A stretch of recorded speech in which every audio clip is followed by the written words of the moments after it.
Last class में हमने detail में डिस्कस किया था doctor Faustus a great tragedy that is written by Christopher Marlowe. So next हम यूनिवर्सिटी वीट्स का जो मेंबर है that is also very very important, Thomas Nash. Thomas Nash को डिस्कस करते हैं, उसके वर्क को डिस्कस करते हैं। सो यहाँ ज्यादा वर्क नहीं है, मेनली 3 और 4 वर्क है जो थॉमस नैश ने लिखा है। उसको आपने ज्यादा डिटेल में पढ़ने की जरूरत नहीं है, सिर्फ आपको नाम ध्यान में रखना है और थोड़ा इसका कि वो किसके बारे में है, क्या डिस्क्राइब कर रहा है वर्क में, सिर्फ इसको ध्यान में रखना है। सो थॉमस नैश है, उसका टाइम पीरियड है 1567 से 1601 and he is also the member of the university. He studied from the Cambridge university, वो कैम्ब्रिज यूनिवर्सिटी से पढ़ा लिखा है। सो उसका वर्क देख लेते हैं। उसका जो फर्स्ट वर्क है life of Jack Milton and its subtitle is Unfortunate Traveler. Unfortunate Traveler. So Unfortunate Traveler इसका subtitle है and it was published in 1594. 1594 में published हुई थी ये और ये एक पिकार्सक नोवेल है, पिकार्सक नोवेल। सबसे पहले आप समझो कि पिकार्सक नोवेल होता क्या है। पिकार्सक नोवेल होता है mainly it is related to the adventures travels. जो मेन प्रोटैगनिस्ट है he adventures goes place to place, he travels to place for some adventures. और जो मेनली जो मेन प्रोटैगनिस्ट होता है उसकी यहाँ जो ट्रेवल जो यात्रा है, जो एडवेंचर करता है वो कुछ एडवेंचर्स के लिए यात्रा कर रहा है, ठीक है, तो वो दिखाया जाता है। और यहाँ का जो मेन प्रोटैगनिस्ट होता है मेनली वो एक क्या होता है, रोग मतलब डिसऑनेस्ट पर्सन होता है, वो होता है पिकार्सक नोवेल का प्रोटैगनिस्ट, ठीक है। सो यहाँ जो मेन जो प्रोटैगनिस्ट है he is Jack Milton. Jack Milton himself is protagonist.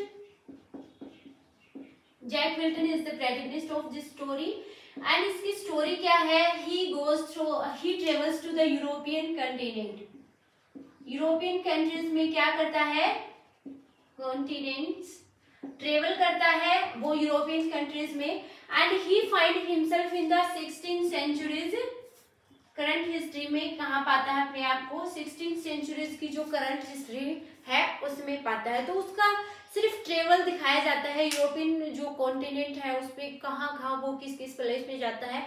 तो ज्यादा आपको डीप में घुसने की जरूरत नहीं है, सिर्फ आपको ये ध्यान में रखना है कि ये इसका नाम एंड इसका टाइटल बहुत इंपॉर्टेंट है। एक बार क्वेश्चन में इसका टाइटल सब टाइटल है वो पूछा गया था। और इसका पब्लिकेशन क्या जोनरा है, जोनरा मीन्स लिटरेचर में किस टाइप का है, पिकार्सक नोवेल है ये, ठीक है। और इसका जो प्रोटैगनिस्ट है मेन है वो जैक मिल्टन है जिसका एडवेंचर दिखाया जाता है इसमें, ठीक है। सेकंड जो इसमें वर्क है, सेकंड जो पोइम है, सेकंड जो इसमें पोइम है दैट इज ऑल्सो, सिर्फ आपको नाम ध्यान में रखना है, the choice of Valentine's.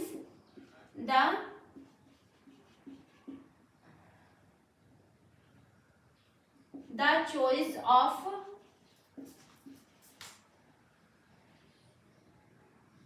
Valentine, the choice of Valentine. Choice of Valentine है ये एक पोइम है, ठीक है। तो यहाँ का जो मेन प्रोटैगनिस्ट है वो टॉमलिन है, टॉमलिन इज द प्रोटैगनिस्ट। और इसकी जो बिलव्ड होती है दैट इज मिस्ट्रेस फ्रांसिसी है वो इसकी क्या है, बिलव्ड है, ओके। सो स्टोरी क्या है कि जो टॉमलिन है he goes on the Valentine day to a bar, वो किसी बार में जाता है। स्टोरी शुरू होती है on the day of the Valentine day and he goes to the bar, वो बार में जाता है and there he sees his lover, वहाँ अपनी जो बिलव्ड है उसको देखता है। फ्रांसिसी मिस्ट्री फ्रांसिस वहाँ होती है and there are many customers there of mistress Francis. तो फ्रांसिसी के लिए वहाँ बार में बहुत बहुत सारे कस्टमर होते हैं, लेकिन जो टोमलिन होता है वो क्या करता है, ही गिव्स 10 गोल्ड के जो कॉइन है वो देता है उसको खरीदने के लिए, 10 गोल्ड कॉइन, ठीक है। वो सोने के सिक्के देता है उसको उसका फेवर के लिए, ताकि वो मतलब उसकी लवर है वो नहीं चाहता कि कोई जो कोई दूसरा कस्टमर है वो इसका खरीदे, तो वो क्या करता है यहाँ 10 गोल्ड के कॉइन है वो उसके फेवर में देता है, ठीक है। नेक्स्ट जो इसका जो कॉमेडी है that is summers last will and the testament, the summers last will and testament. सो ये एक स्टैरिकल कॉमेडी है, स्टैरिकल कॉमेडी, ठीक है। सो summers last will and testament है, एक स्टैरिकल कॉमेडी है जो थॉमस नैश के द्वारा लिखी गई है। सो इसमें है मेनली जो स्टाइल दिखाया गया है कि जो समर जो सीजन है इसमें समर सीजन को दिखाया गया है, मेनली चारों सीजन है, लेकिन जो मेनली डिस्क्रिप्शन है वो समर सीजन का और ऑटम का है, कि यहाँ जो पोएम शुरू होती है starting at the beginning of the poem that summer season feels bad, उसको बुरा लग रहा है because he is going to an end, मतलब जो समर सीजन है that is came to an end, वो खत्म होने को है। सो जो क्राउन है जो ताज है that is passes to the autumn season. ना समर के बाद जो ऑटम सीजन आता है तो समर सीजन है ही फील्स बैड, यहाँ ये एक स्टैरिकल कॉमेडी है, तो समर सीजन है ही फील्स बैड, उसको बुरा लग रहा है कि उसके बाद क्योंकि उसका टाइम है वो खत्म हो गया है और अब जो नेक्स्ट सीजन आएगा दैट इज ऑटम, तो उसका जो कोरोन है वो ऑटम को पास हो रहा है, ठीक है। तो ये बिल्कुल छोटी सी एक स्टैरिकल कॉमेडी है, इसमें स्टोरी वोटोरी कुछ नहीं पढ़ना, ठीक है, सिर्फ नाम ध्यान में रखना है। और उसके बाद इसने जो जैसे कंट्रीब्यूशन में लिखा है, ठीक है, वो भी आपको ध्यान में रखना है। तो ऐसा माना जाता है कि इसने कंट्रीब्यूशन में भी काफी लिखा था, मतलब तो थोड़ा एक बार ध्यान में देख लेते हैं, ठीक है। तो सबसे पहले इसने लिखा था Astrophel and Stella, Astrophel and Stella. Astrophel और स्टेला का जो प्रीफेस है that is written by Thomas Nash. तो उसने क्या लिखा है एस्ट्रोफेल एंड स्टेला का preface is written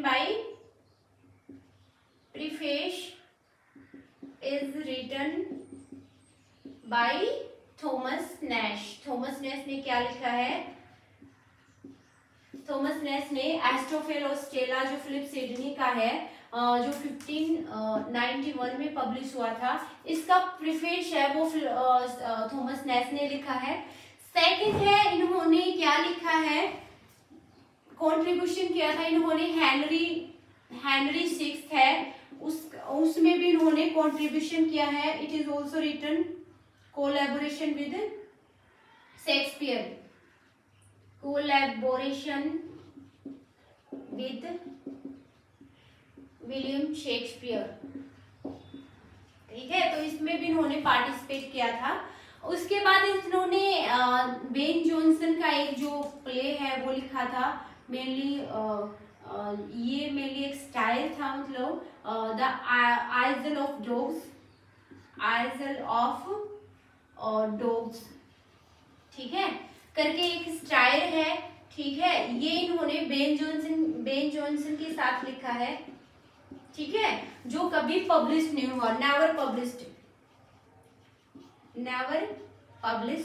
so mainly ये एक स्टाइल है जिसमें जो एलिजाबेथन पीरियड है उसमें जो रॉयल पीपल थे, जो रिच पीपल थे, उनके ऊपर स्टाइल है that this people always use to keep dog in at their house. तो वो लोग हैं उनकी रॉयलिटी दिखाई गई है कि वो जो जैसे रिच पीपल होते हैं मेनली वेस्टर्न कंट्रीज में, वो सभी लोग अपने घर में डॉग रखते हैं and they use to love too much to the dog as their children, even children से भी ज्यादा प्यार वो कुत्ते को करते हैं, ठीक है।